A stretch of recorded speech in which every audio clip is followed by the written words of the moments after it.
का क्या कहना। शांति 18/3/25 मधुर महावाक्य। मिठे बाबा कहे मिठे बच्चे, बर्तमान तुमर यही जीवन बहुत बहुत अमूल्य अटे, कहीं तुमे माने हदरू बाहरी बेहद को आसीछ, अर्थात निजर व्यक्तिगत स्वार्थ को त्याग करी विश्वर कल्याण करुछ। तुमे माने जानिछ आमे सारा जगतर कल्याणकारी अटू। प्रश्न, क्यों पुरुषार्थ द्वारा बाबा ठारू संपत्ति पाइबार अधिकार प्राप्त हेउछि? उत्तर, सर्वदा भाई भाईर दृष्टि रहो। स्त्री पुरुषर भावना समाप्त हो जाऊ, तेबे जाई बाबांकर संपत्ति पाइबार संपूर्ण अधिकार प्राप्त हेब। किंतु स्त्री पुरुषर भावना बा एही दृष्टि बदलिबा बहुत कष्ट साध्य। सेइथिपाई देही अभिमानी हेबार अभ्यास दरकार। जेतेबेले बाबांकर संतान हेब सेतेबेले ही संपत्ति मिलिब। एकमात्र बाबा को मन पकाई जो माने सत्व प्रदान होइथांती सेई माने ही मुक्ति जीवन मुक्तिर संपत्ति पाई थांती। गीत, आखिर वो दिन आया आज। ओम शांति। संतान माने कथा जानी छंती। ओम अर्थात अहम आत्मा एवं यह मोर शरीर। एबे तुमे ड्रामा को सृष्टि चक्र को एवं यही सृष्टि चक्र को जानी थिबा बाबा को जानी जाइछ। काहेकिना जी चक्र को जानी तांको रचयिता कुहाजिब। रचयिता एवं रचना को केही भी जानी नाहंती। जदिओ बहुत शिक्षित बड़ बड़ विद्वान पंडित आदि अच्छंती, तांकर निज पई गर्व मध्य रही थाए, किंतु तांको एक कथा जणा नाही। कहउछंदी मध्य ज्ञान भक्ति वैराग्य, तेबे यह तीनोटी कथा हला ना, किंतु यार अर्थ को मध्य बुझु नाहंती। सन्यासी माननको घर गृहस्थरु वैराग्य आसी थाए। से मानक भितर मध्य उच्च नीच एवं ईर्षार भावना रही थाए। ये उच्च कूलर, ये मध्य कूलर, यह उपर तांकर बहुत विवाद चली थाए। कुंभ मेलारे मध्य सेमानकर बहुत विवाद हो जाए जे प्रथमे किए बुड़ पकाइबा पई जिबे, एथिपई बहुत विवाद झगड़ा आदि करिथांती। पुणी समस्यार समाधान पई पुलिस मध्य आसिथांती। तबे यह मध्य देह अभिमान। दुनिया रे जिए भी मनुष्य मात्र अछंती समस्ते हेउचंती देह अभिमानी। तुमको तो एबे देही अभिमानी हेबाक पड़िबो। बाबा कहउचंती देह अभिमान को त्याग कर, निजको आत्मा निश्चय कर। आत्मा ही पतित हो जाइछि, सेथिरे खाद मिसि जाइछि, अर्थात विकारर प्रवेशता होइछि। आत्मा ही सत्व प्रधान रु तम प्रधान हेउछि। जेपरि आत्मा सेहीपरि शरीर मिलुछि। कृष्णकर आत्मा सुंदर, तेणु तांको शरीर मध्य बहुत सुंदर मिलिथाए। तांकर शरीर बहुत आकर्षणीय होइथाए। पवित्र आत्मा ही आकर्षित करिथाए। लक्ष्मी नारायणकर एते महिमा नाही जेपरि कृष्णकर अछि। काहेकिना कृष्ण पवित्र छोट पिला। एपरि मध्य कहिथांती छोट पिला एवं महात्मा एक समान। महात्मा माने मध्य जीवनर अनुभव करी पुणी विकार को त्याग करुछंती। सेमानकर विकार प्रति घृणा आसुछि। पिला माने त हेउछंती ही पवित्र, सेतिपई सेमानकु बहुत उच्च महात्मा मानक सहित तुलना कराथांती। तेणु बाबा मध्य बुझाइछंती निवृत्ति मार्गर सन्यासी माने मध्य किछि परिमाण रे दुनिया को अटकाई रखिछंती। जेपरि घर अधा पुराणा होई गले तार मरामती करा जाए, सेहीपरि सन्यासी माने मध्य मरामती करुछंती। सेमानकर पवित्रता कारणरू भारत तिष्ठि पारिछि। भारत परि पवित्र एवं धनमान भूखंड आउ केही होई परिबो नाही। एबे बाबा तुमको रचयिता एवं रचनार आदि मध्य अंतर स्मृति देउछंती। काहेकिना ये पिता शिक्षक एवं गुरु मध्य अटंती। गीतारे लिखि देइछंती कृष्ण भगवान उवाच, तांको कोन केबे बाबा कुहाजिब अथवा पतित पावन कुहाजिब? जदिओ मनुष्य माने पतित पावन बोली कहउछंती, किंतु ताहा कृष्ण पई नुहे। से माने भगवान को कहउछंती, पुणी कहि देउछंती पतित पावन सीताराम, रघुपति राघव राजाराम। केते अड़ुआ कर देइछंती। बाबा कहउछंती मु तुम मानकु आसी यथार्थ भावरे समस्त वेद शास्त्र आदिर सारांश सुनाउछि। तेबे प्रथमे एवं मुख्य कथा बुझाउछंती जे तुमे निजको आत्मा निश्चय कर एवं बाबा को माने पकाओ, तेबे पवित्र होई जीव। तुमे माने परस्पर भाई भाई, पुणी ब्रह्मा का संतान हिसाब रे कुमार कुमारी माने भाई भौणी होई गल। यही कथा बुद्धि रे मने रहो। ପ୍ରକୃତରେ ଆତ୍ମା ଭାଇ ଭାଇ ଅଟେ, ପୁଣି ଏଠାରେ ଆସି ଶରୀର ଧାରଣ କରୁଛନ୍ତି। ତେଣୁ ଭାଇ ଭଉଣୀ ହୋଇଯାଉଛନ୍ତି। ମନୁଷ୍ୟମାନଙ୍କର ଏତିକି ମଧ୍ୟ ବୁଝିବା ପାଇଁ ବୁଦ୍ଧି ନାହିଁ। ସେ ଆମ ଆତ୍ମାମାନଙ୍କର ପିତା, ତେଣୁ ଆମେ ସମସ୍ତେ ଭାଇ ଭାଇ ହେଲୁ ନା। ପୁଣି ସର୍ବବ୍ୟାପୀ କିପରି କହୁଛନ୍ତି? ବର୍ଷା ତ ସନ୍ତାନମାନଙ୍କୁ ମିଳିବ, ପିତାଙ୍କୁ ତ ମିଳିବ ନାହିଁ। ପିତାଙ୍କ ଠାରୁ ସନ୍ତାନମାନଙ୍କୁ ବର୍ଷା ମିଳିଥାଏ। ବ୍ରହ୍ମା ମଧ୍ୟ ଶିବ ବାବାଙ୍କର ସନ୍ତାନ, ଏହାଙ୍କୁ ମଧ୍ୟ ତାଙ୍କଠାରୁ ବର୍ଷା ମିଳିଥାଏ। ତୁମେ ହେଉଛ ନାତି ନାତୁଣୀ, ତୁମର ମଧ୍ୟ ଅଧିକାର ଅଛି। ତେଣୁ ଆତ୍ମା ରୂପରେ ସମସ୍ତେ ସନ୍ତାନ। ଶାରୀରିକ ସମ୍ବନ୍ଧରେ ଆସିଲେ ଭାଇ ଭଉଣୀ କହୁଛ। ତୁମମାନଙ୍କ ଭିତରେ ଆଉ କୌଣସି ସମ୍ପର୍କ ନାହିଁ। ସର୍ବଦା ଭାଇ ଭାଇର ଦୃଷ୍ଟି ରହୁ, ସ୍ତ୍ରୀ ପୁରୁଷ ଭାବନା ମଧ୍ୟ ବାହାରି ଯାଉ। ଯଦି ସ୍ତ୍ରୀ ପୁରୁଷ ଉଭୟ କହୁଛ ହେ ଈଶ୍ୱର ପିତା, ତେଣୁ ଭାଇ ଭଉଣୀ ହେଲା ନା। ଭାଇ ଭଉଣୀ ସେତେବେଳେ ହେଉଛନ୍ତି ଯେତେବେଳେ ବାବା ସଙ୍ଗମ ଯୁଗରେ ଆସି ରଚନା ରଚୁଛନ୍ତି। କିନ୍ତୁ ସ୍ତ୍ରୀ ପୁରୁଷ ଦୃଷ୍ଟି ବହୁତ କଷ୍ଟରେ ବଦଳିଥାଏ। ବାବା କହୁଛନ୍ତି ତୁମକୁ ଏବେ ଦେହୀ ଅଭିମାନୀ ହେବାକୁ ପଡ଼ିବ। ବାବାଙ୍କର ସନ୍ତାନ ହେବ, ତେବେ ଯାଇ ବର୍ଷା ମିଳିବ। ମାମେକମ୍ ୟାଦ କର, ଅର୍ଥାତ୍ କେବଳ ମୋତେ ମନେ ପକାଅ, ତେବେ ଯାଇ ସତ ପ୍ରଦାନ ହୋଇପାରିବ। ସତ ପ୍ରଦାନ ନ ହେବା ପର୍ଯ୍ୟନ୍ତ ତୁମେ ମୁକ୍ତି ଜୀବନ ମୁକ୍ତିକୁ ଯାଇପାରିବ ନାହିଁ। ଏହି ଉପାୟ ସନ୍ନ୍ୟାସୀମାନେ କେବେ ହେଲେ କହିପାରିବେ ନାହିଁ। ସେମାନେ ଏପରି କେବେ କହିବେ ନାହିଁ ଯେ ନିଜକୁ ଆତ୍ମା ନିଶ୍ଚୟ କରି ବାବାଙ୍କୁ ମନେ ପକାଅ। ବାବାଙ୍କୁ ପରମପିତା ପରମାତ୍ମା ସୁପ୍ରିମି କୁହାଯାଉଛି। ସମସ୍ତଙ୍କୁ ତ ଆତ୍ମା କୁହାଯାଉଛି, କିନ୍ତୁ ତାଙ୍କୁ ପରମାତ୍ମା କୁହାଯାଉଛି। ସେହି ବାବା କହୁଛନ୍ତି, ସନ୍ତାନମାନେ ମୁଁ ତୁମମାନଙ୍କ ପାଖକୁ ଆସିଛି। ମୋତେ କଥା କହିବା ପାଇଁ ମୁଖ ତ ଆବଶ୍ୟକତା ନା। ଆଜିକାଲି ଦେଖ, ଯେଉଁଠି ପାରେ ସେଠି ଗୌମୁଖ ନିଶ୍ଚିନ୍ତ ରଖୁଛନ୍ତି। ପୁଣି କହୁଛନ୍ତି ଗୌମୁଖରୁ ଅମୃତ ବାହାରୁଛି। ବାସ୍ତବରେ ଅମୃତ କୁହାଯାଉଛି ଜ୍ଞାନକୁ। ଜ୍ଞାନ ଅମୃତ ମୁଖରୁ ହିଁ ବାହାରୁଛି। ଏଥିରେ ପାଣିର କୌଣସି କଥା ହିଁ ନାହିଁ। ଇଏ ବ୍ରହ୍ମା ଗୌମାତା ଅଟନ୍ତି। ବାବା ୟାଙ୍କ ଶରୀରରେ ପ୍ରବେଶ କରିଛନ୍ତି। ବାବା ୟାଙ୍କ ଦ୍ୱାରା ତୁମକୁ ନିଜର କରିଛନ୍ତି। ଏହାଙ୍କ ଠାରୁ ଜ୍ଞାନର ଅମୃତ ବାହାରୁଛି। ସେମାନେ ତ ପଥରର ଗୌମୁଖ ତିଆରି କରିଦେଇଛନ୍ତି। ଯେଉଁଠାରେ ପାଣି ବାହାରୁଛି ତାହା ହେଲା ଭକ୍ତି କରିବାର ପଦ୍ଧତି। ଯଥାର୍ଥ କଥା ତୁମେ ଜାଣିଛ। ଭୀଷ୍ମ ପିତାମହ ବିଦ୍ୱାନ ପଣ୍ଡିତ ଆଦିକୁ କୁମାରୀମାନେ ହିଁ ଜ୍ଞାନ ରୂପକ ବାଣ ଲଗାଇଛନ୍ତି। ତୁମେ ହେଉଛ ବ୍ରହ୍ମା କୁମାର କୁମାରୀଗଣ। ତେବେ କୁମାରୀ କାହାର କନ୍ୟା ହୋଇଥିବ ନା? ଅଧର କୁମାରୀ ଏବଂ କୁମାରୀ ଉଭୟଙ୍କର ମନ୍ଦିର ରହିଛି।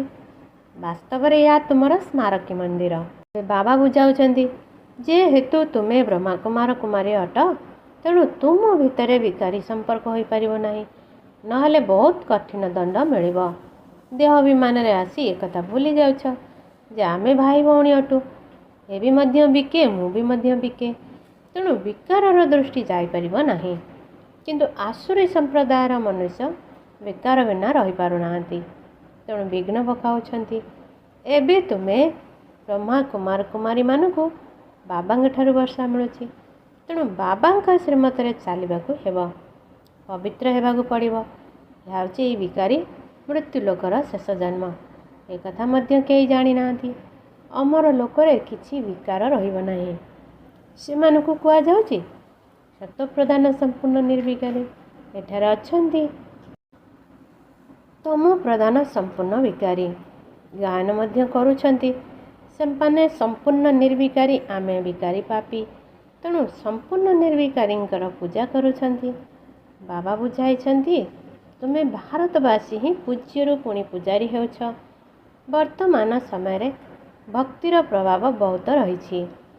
ଭକ୍ତ ଭଗବାନଙ୍କୁ ମନେ ପକାଉଛନ୍ତି, ଆସି ଭକ୍ତିର ଫଳ ଦିଅ। ତେବେ ଭକ୍ତି କରି କରି ଅବସ୍ଥା ଦେଖ କ'ଣ ହୋଇଗଲାଣି। ବାବା ବୁଝାଉଛନ୍ତି, ମୁଖ୍ୟ ହେଉଛି 4ଟି ଧର୍ମଶାସ୍ତ୍ର। ଗୋଟିଏ ହେଉଛି ଡିଟିଜିନ୍ ଦେବତା ଧର୍ମ। ଏଥିରେ ବ୍ରାହ୍ମଣ ଦେବତା କ୍ଷତ୍ରିୟ 3ଟି ଧର୍ମ ଆସିଯାଉଛି। ବାବା ବ୍ରାହ୍ମଣ ଧର୍ମ ସ୍ଥାପନା କରୁଛନ୍ତି। ବ୍ରାହ୍ମଣଙ୍କର ଚୁଟି ହେଉଛି ସଙ୍ଗମ ଯୁଗର ଚିହ୍ନ। ତୁମେ ବ୍ରାହ୍ମଣମାନେ ଏବେ ପୁରୁଷୋତ୍ତମ ହେଉଛ। ବ୍ରାହ୍ମଣ ହୋଇ ପୁଣି ଦେବତା ହେଉଛ। ଦୁନିଆରେ ବ୍ରାହ୍ମଣମାନେ ବିକାରୀ ଅଟନ୍ତି। ସେମାନେ ମଧ୍ୟ ଏହି ବ୍ରାହ୍ମଣମାନଙ୍କୁ ନମସ୍କାର କରୁଛନ୍ତି। ବ୍ରାହ୍ମଣ ଦେବୀ ଦେବତା ନମଃ କହୁଛନ୍ତି। କାହିଁକି ନା ଭାବୁଛନ୍ତି ସେମାନେ ବ୍ରହ୍ମାଙ୍କ ସନ୍ତାନ ଥିଲେ। ଆମେ ତ ବ୍ରହ୍ମାଙ୍କ ସନ୍ତାନ ନୁହଁ। ଏବେ ତୁମେ ବ୍ରହ୍ମାଙ୍କର ସନ୍ତାନ ଅଟ। ତୁମକୁ ସମସ୍ତେ ନମ କରିବେ। ପୁଣି ତୁମେ ଦେବୀ ଦେବତା ହେଉଛ। ଏବେ ତୁମେ ବ୍ରହ୍ମା କୁମାର କୁମାରୀ ହୋଇଛ, ପୁଣି ଦୈବୀ କୁମାର କୁମାରୀ ହେବ। ବର୍ତ୍ତମାନ ସମୟରେ ତୁମର ଏହି ଜୀବନ ବହୁତ ଅମୂଲ୍ୟ ଅଟେ। କାହିଁକି ନା ତୁମକୁ ଜଗତର ମାତା ରୂପରେ ଗାୟନ କରାଯାଇଛି।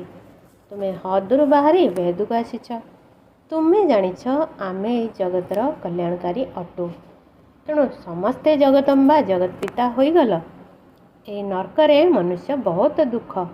ତେଣୁ ଆମେ ତାଙ୍କର ଆତ୍ମିକ ସେବା କରିବା ପାଇଁ ଆସିଛୁ। ଆମେ ତାଙ୍କୁ ସ୍ୱର୍ଗବାସୀ କରି ହିଁ ଛାଡ଼ିବୁ। ତୁମେ ହେଉଛ ସୈନିକ, ଏହାକୁ ଯୁଦ୍ଧସ୍ଥଳ ମଧ୍ୟ କୁହାଯାଉଛି। ଯାଦବ, କୌରବ ଏବଂ ପାଣ୍ଡବ ଏଠି ଏକାଠି ରହୁଛନ୍ତି। ଭାଇ ଭାଇ ଅଟନ୍ତି ନା। ଏବେ ତୁମର ଯୁଦ୍ଧ ଭାଇ ଭଉଣୀଙ୍କ ସହ ନୁହେଁ, ରାବଣ ସହିତ। ମନୁଷ୍ୟରୁ ଦେବତା କରିବା ପାଇଁ ଭାଇ ଭଉଣୀମାନଙ୍କୁ ତୁମେ ବୁଝାଉଛ। ତେଣୁ ବାବା ବୁଝାଉଛନ୍ତି ଦେହ ସହିତ ଦେହର ସମସ୍ତ ସମ୍ବନ୍ଧକୁ ତ୍ୟାଗ କରିବାକୁ ହେବ। ଏହା ହେଉଛି ପୁରୁଣା ଦୁନିଆ।